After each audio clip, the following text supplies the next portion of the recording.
jump in. So first, the agenda is I'll ask some questions around the legal side of things, and then whatever question is in the Telegram chat, we'll go through that, and that's it. So to go straight into it, when IXO was first started, what were some of the legal obstacles it's faced on its journey towards becoming fully functional while we still remain compliant? Yeah, I mean, I think you've been there since the beginning, right? It's been a long journey, but I like to say we took a slow and steady wins the race kind of approach to make sure that we, dotted all the I's, crossed all the T's. So when this was conceptually thought about in 2000 and gosh, now I can't even remember, like 2.5 years ago, the licensing was extremely important because, as you know, this involves regulated securities products. And so every aspect of the life cycle of the security comes into play. So we wanted to make sure we plugged into the right licensed broker dealers, which is InvestX, the right custodians, and make sure that every part of the life cycle we're dealing with regulatory compliant entities. So even before the project launch, there was already a roadmap of the licenses that we needed to get. We assessed multiple jurisdictions around the world. We looked at Dubai, we looked at Singapore, we looked at Bahamas and some other jurisdictions. Singapore being the sister platform, InvestX, we clearly wanted to, and already had that position with the regulators here, so we didn't want to complicate that. We looked around at some of the other jurisdictions and the regulatory regime, and Bahamas seemed very, very promising with the DARE Act, which was all-encompassing, right? So digital assets includes both cryptocurrencies and security tokens. And there isn't really a overarching kind of legislation in most jurisdictions that covers both. And in the Bahamas, they did. And so that's why we did decide to go there. This is way before FTX. And, just a side note about that, I think a lot of people are thinking, with the whole FTX debacle and what happened last year, why would you even consider that? A lot of people are looking at Dubai. The regulations here in Singapore have become stricter as well. They've very openly said they don't want to have retail speculation. But my opinion is, in fact, Bahamas would be a better jurisdiction post FTX because they'll have the experience now and be more equipped and probably scrutinizing all of these applicants even more to be able to get licensed there. So I think the opposite effect could be true there. Dubai might be seen as more crypto friendly, but right now I think a lot of people in their minds, what's important is consumer protection. In fact, you don't want to go where it's easy and there's no clarity. You actually want to go where there is certainty and clarity, and what's happening in the US is certainly not giving people confidence. And really pushing a lot of people offshore to other jurisdictions like the Middle East and Singapore. But from the beginning, we've always been very focused on the compliance, the risk management, as well as borrowing a lot of what we've learned as a platform in Singapore in terms of technology risk management and applying that across to IXSwap.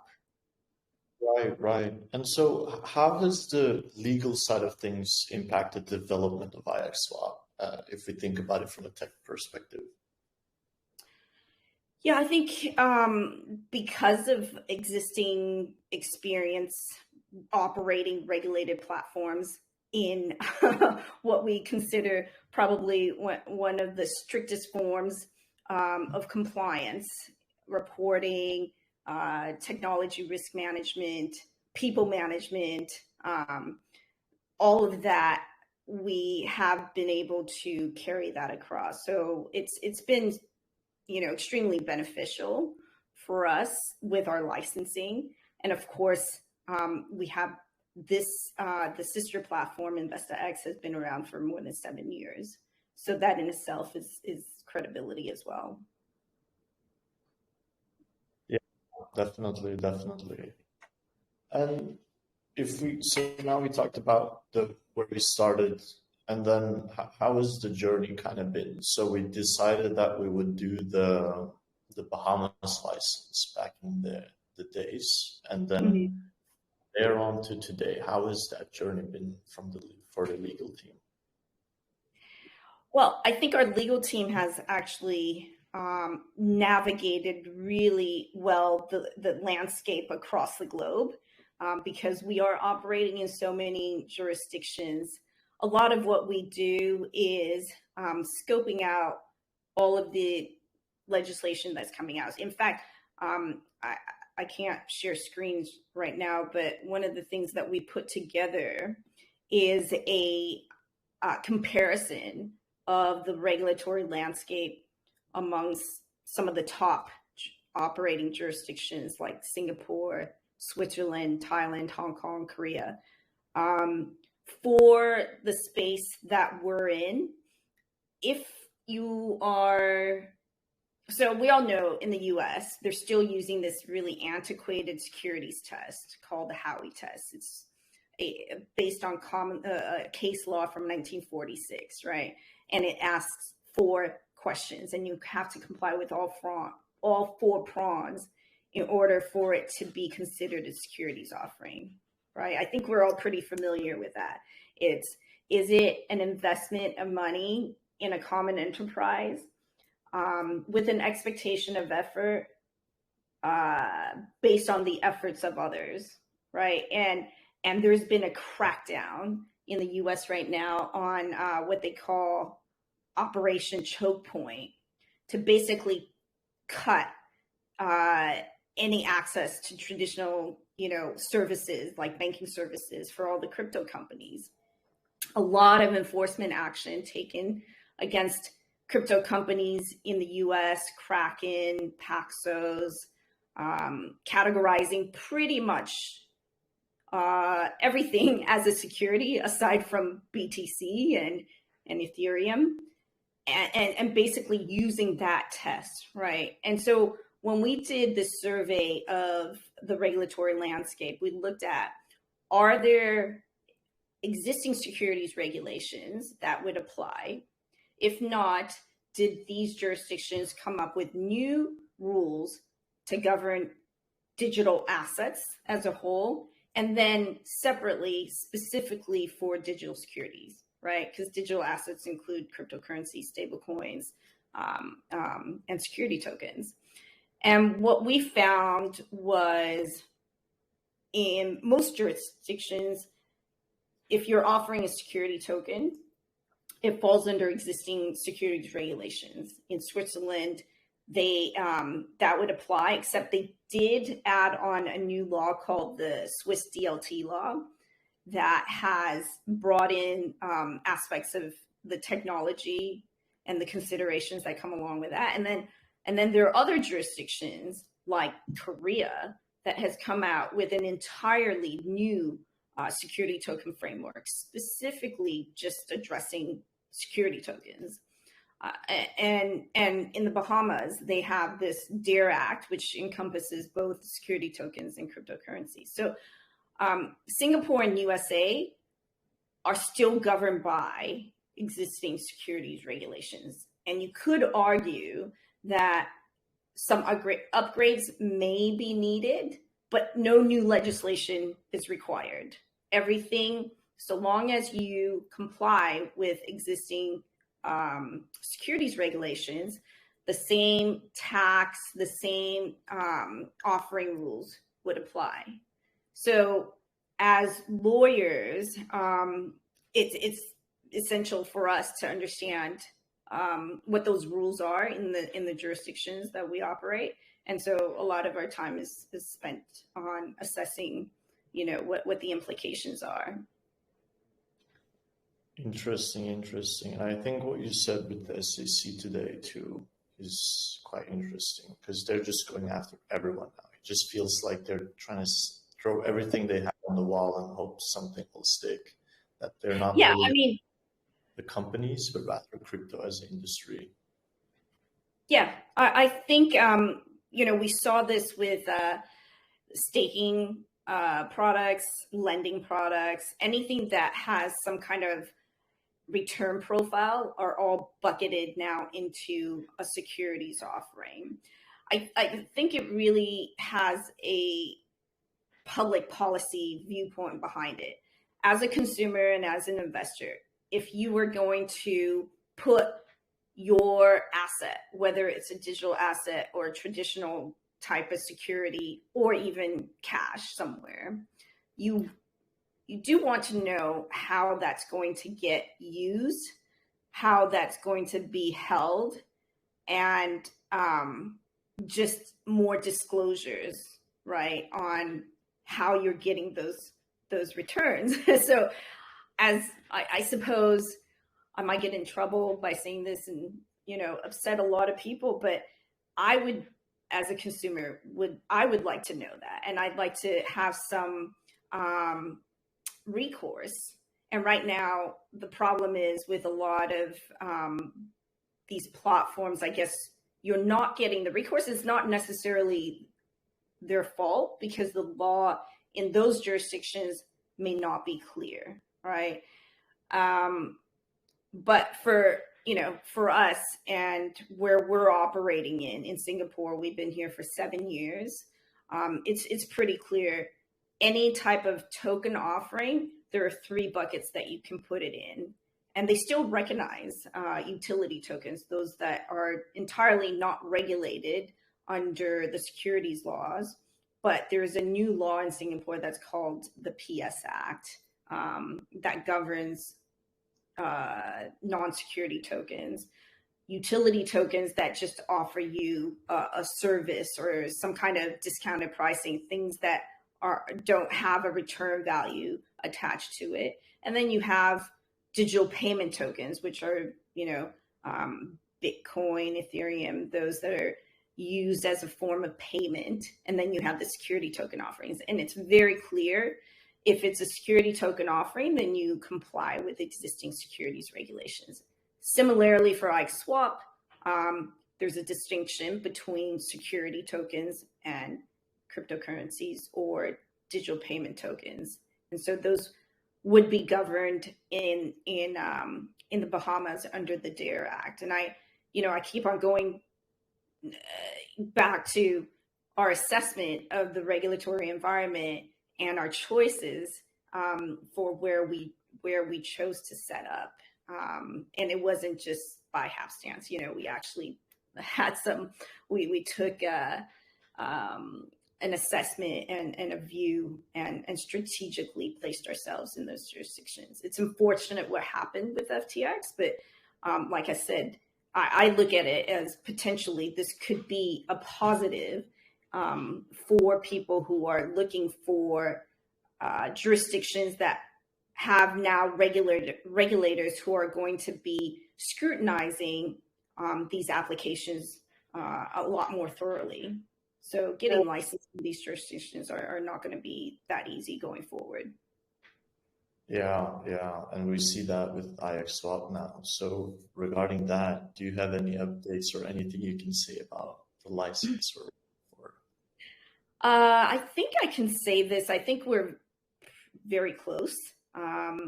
It's been, nearly 2 years in the works. And it was a very thorough assessment. Again, when we come back to talking about FTX, that was a very unfortunate event. But that kind of activity where you have a few bad actors doing bad acts could happen in any industry, whether it's in crypto or whether it's in the regulated financial world, right? So what it has proven is that the technology is not bad.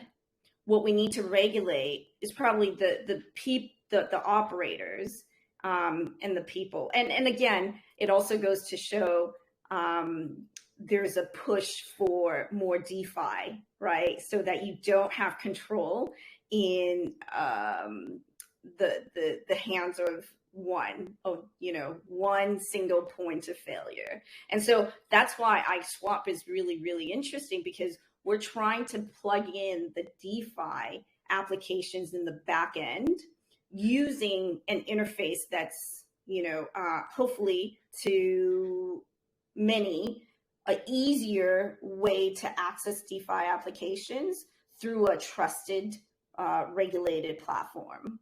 So you could essentially marrying, traditional finance with DeFi applications, and that's what we're all about. That's what's good with the team we have, because everyone comes from like a traditional finance background, and then all these tools is straight DeFi, and then what we can do is to merge that and create something beautiful. Yeah, that's right. All right, last question from me before we go on to the floor is, what's the future plans for the legal team? Well, first, getting our license in the Bahamas, and of course, working with more licensed players to offer the full suite of services across multiple jurisdictions. And we're already plugging into other platforms. And we have, and we are assessing other jurisdictions in terms of licensing, in addition to Bahamas. We're not afraid of being licensed. Clearly, we're very comfortable having to go through the compliance route. For the legal team, I think it's really, how do we also capitalize on our knowledge and experience and use the technology to be able to provide much more interesting projects that are legally compliant, right? Really interesting projects. And hopefully we'll be able to make some announcements and bring those to market. Because you guys have to work pretty closely with the sales team and everyone who's looking to make a new product, right? Absolutely. The legal team works very, very closely with the sales team. There's a lot of strategizing, brainstorming sessions on structuring deals in a legally compliant way. Of course, we also work very closely with the regulators. So if you can touch a bit on, like, when you work with the sales team, can you go a bit more in depth how that is? Because I think it's quite interesting. Say someone from the sales team comes in, they have this deal, say it's whatever fund, they want to do something crazy. Could you maybe touch on that? Yeah, this is a lot of people say a lot of the business team in most companies say lawyers are considered deal killers. But I have to say, on our team, we put on the business mind hats, mindset, where what's really exciting, and one of the projects that the sister platform did in Singapore was something that's never been done before, right? Putting a blockchain native fund structure directly on a blockchain registry without a paper trail. Never done before. Put Singapore on the map. These kind of things are the projects that the legal team get very excited about.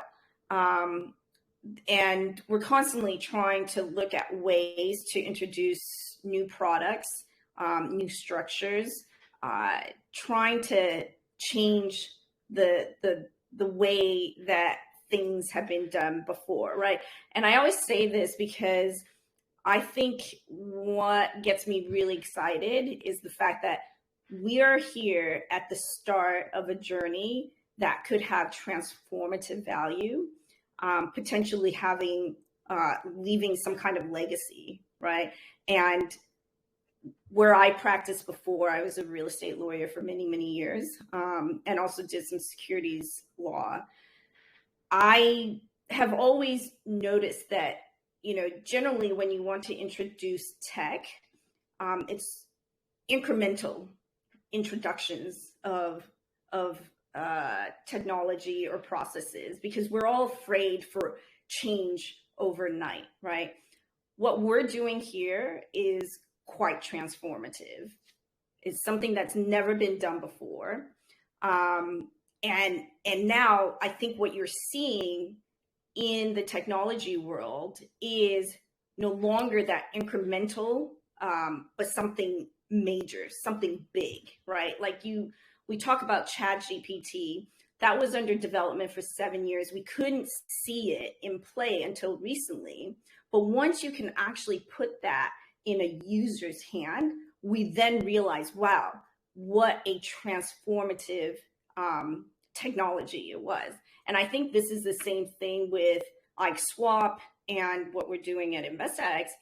A lot of the consumers can't yet today be able to touch and feel and say, oh, I know what I can do with blockchain now, or what I can do with blockchain added to traditional finance. They can't do that yet, but we're getting there, right? And once we can do that, that is the tipping point. And I feel like we're truly at that tipping point for this token market. Yeah, I agree with you. And it's just a better technology. Why would you not use security tokens as the infrastructure? Like, I think once people absolutely. It's over. Yeah. Yeah, we're fundamentally changing the whole investment process and introducing new investment structures, basically changing people's mindset of how ownership can be represented, right? This is a big leap. So of course it's not going to be, and what we've been able to see to date mostly with blockchain has been tied to, what people have been able to do and touch is trade crypto. Beyond that, they haven't actually been able to do more with the technology. That's what we're trying to do, is put that in the hands of people today. By once you have a security token, you can go to IXSwap and start your own liquidity pool. These kind of things have never been done before. It's really transformative. Yeah, and it will be so interesting to see what the banks will do with this as well. Like Goldman Sachs and all these have started now as well. So they have these bonds and whatever they have. Super interesting to see what they're going to do with them. Yeah, I mean, I think we share a lot of the updates across the industry. All of the major banks are talking about institutional DeFi. Exactly what I've been talking about in terms of having the back end being powered by DeFi applications, but having a trusted front end app, platform or entity that they can access that's user friendly and licensed, right? And giving consumers that ease and comfort of having recourse and protection. So yeah, we want to marry the best of both worlds. Definitely. All right. That's the first part of our talk. Then let's see for the questions. All right. If anyone has any questions, just be sure to put them in the chat. I'll start with one question that was in the chat 1 week ago. So it's, can you give a detailed start to end process of how a company can work with IXS to tokenize their company, and what's the requirements in terms of regulation depending on jurisdiction? Yeah, sure. I think in order to get on IXSwap, well, first you have to have done a primary issuance somewhere and have a security token issued somewhere, right? I think we all know how IXSwap works. So you need to have both a security token, and then it's paired with a digital currency on the other side. It could be a stable coin, it could be IXS token, right? And the more people using IXS, the better for our community, of course. But yeah, so first you have to go through that primary offer, and that is assessed under the securities regulations. And depending where you offer that security, you would then look at the laws within that jurisdiction. So InvestaX, being the first licensed broker-dealer partner of IXS, is licensed in Singapore. Then we would look at the offering rules in Singapore. And then once you've tokenized that asset, then it can get listed on IXSwap. Of course, IXSwap is getting its own licenses, and as soon as that license comes through, you can offer it under those regulations under the DARE Act. So first step is always to do a primary offer, and then once it's been tokenized, you can list on IXSwap. With the launchpad coming up, would we be able to do the primary offering up there? Sorry, say that again. With the launchpad coming up, the IXS launch. Yes. Launchpad. Yeah. That's exactly right. Yeah. When we have the full cycle then on IXSwap, basically, people can do the primary issuance, and then they can go and do the secondary trading. Yep. Same platform. Yeah, that's pretty great. Yep. And start their own liquidity pools. Yeah. So it's fully functional. All right, question number 2. Is there a particular fond memory or story you would like to share from your old lawyer days? That's your mind. Now we can skip. Well, I'm happy to share. I want to say, you know what? I actually really enjoyed practicing law because the attorneys I worked with, that was my family outside of my real family, because we spent a lot of hours in the office. So I do have a lot of fond memories with all the lawyers I practiced with, and I have learned a lot. And I think having just the basic, all the lawyers, I see quite a few of them on the team here, Nishta, Derek, all the lawyers would agree that even if you stop practicing law, having that skill set of being able to issue spot and question is very useful. So yeah, I definitely treasure those many long hours and nights, and in the office with my second family, I guess. Yeah, that's beautiful. So question number 2, is there an obstacle you have overcome in the business area that you are particularly proud of?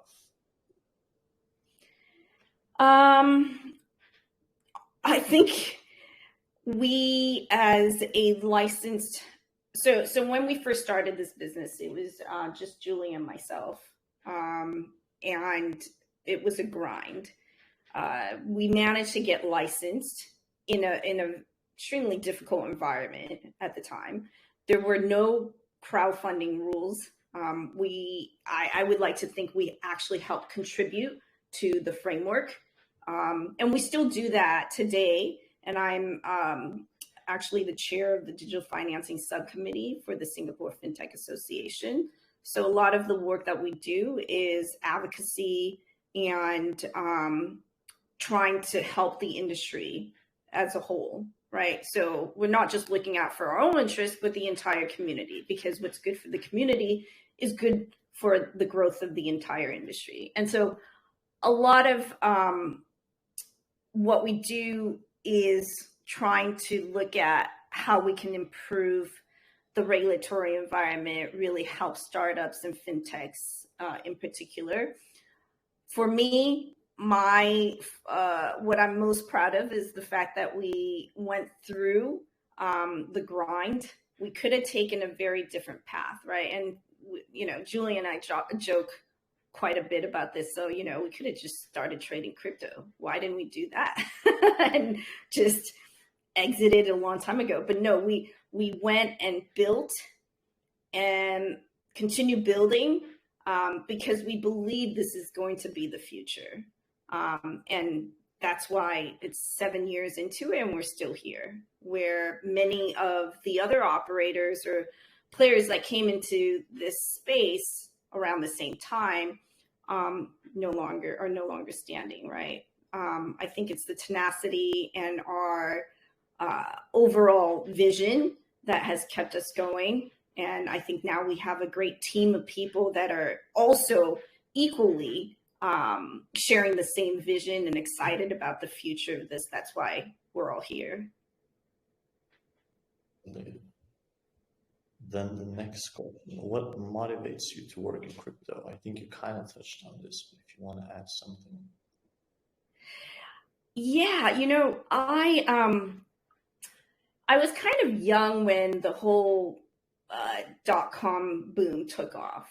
And I've always regretted not being able to do more and do something more meaningful.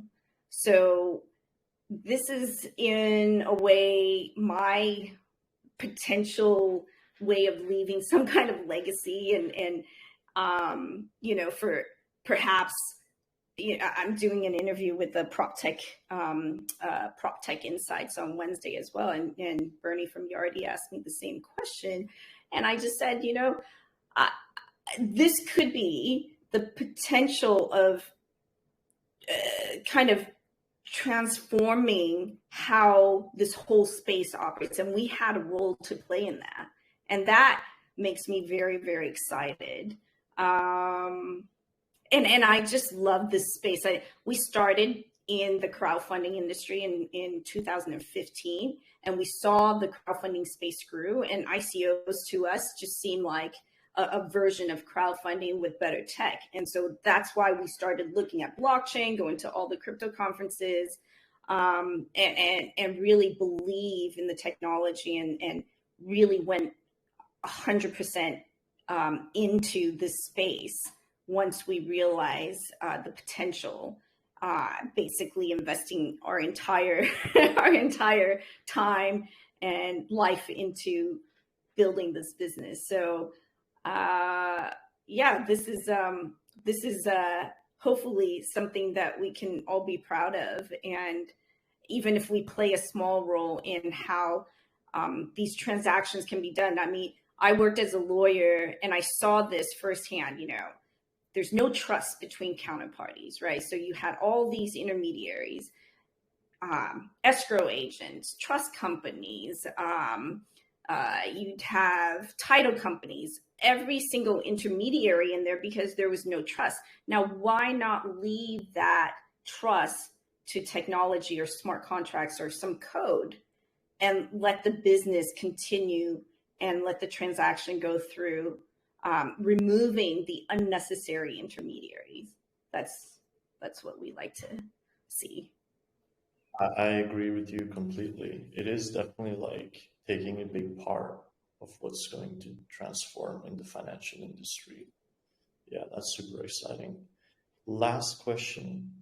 What do you think IXS will be like in 5 years? Well, I think I'm hoping IXSwap will just have tons of, actually, one, the launch pad is exciting because we hope to support it. The whole ethos behind what we're building is putting a platform there for those that need it the most, right? The investors who never had access and the issuers that need it the most, where they can't raise funds from the traditional likes of the big banks, etc. And then we hope that the launch pad will be a place where you see a lot of innovative projects being launched. And you have a community base that's all being supported by people who believe in the project. And of course, we're introducing NFTs and loyalty and rewards. All of that plays into how we want to really bring more of the crypto concepts of community building, which we love, into the traditional financial world. And this is something that's resonating with a lot of these big banks. I think MAS and JP Morgan and DBS came out with a report on permissioned institutional DeFi that is centered around that whole theme, right? Because ultimately it's about the community, the consumers, and those that need it the most. So hopefully we'll see lots of innovative projects being launched on the launch pad, and then lots of tokens trading on IXSwap. Yeah, definitely. I agree with your vision for IXSwap. All right, I think we can wrap up our talk. Thank you so much, Alice, for coming, and everyone else who's listening in. No problem.